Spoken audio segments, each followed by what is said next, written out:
به ولایت علی حیدر یا حیدر حیدر. مادرم کنیز فزه و بابامم غلام غنبره، خسروه ما همه فاطمه است، رهبر ما همه حیدره. و هو المولا حیدر نعم المولا حیدر، به ابی انت و امی یا مولانا حیدر. و هو الحق حیدر و هو الغالب حیدر، لبیک یا علی ابن ابی طالب حیدر.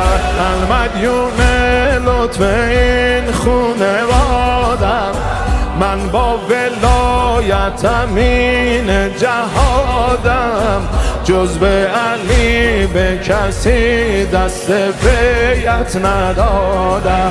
ان الله امرنی به ولایت، بگو ان الله امرنی به ولایت، ان الله انعمنی به زیارت علی حیدر یا حیدر. هر قدم به سمت مرتضی، 100 قدم به سمت جنت،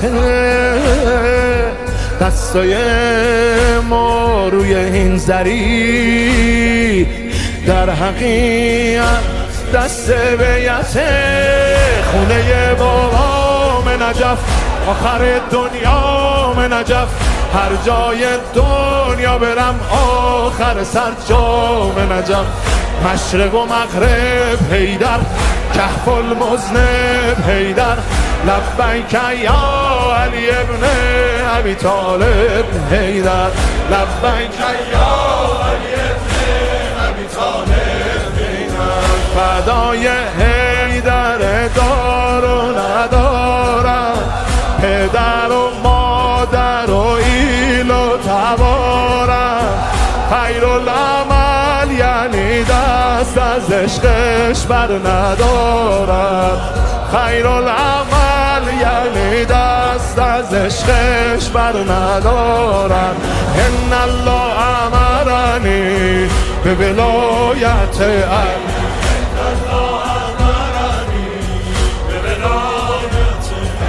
ان الله احبنی به محبت علی، ان الله احبنی به محبت علی حیدر یا حیدر حیدر علی.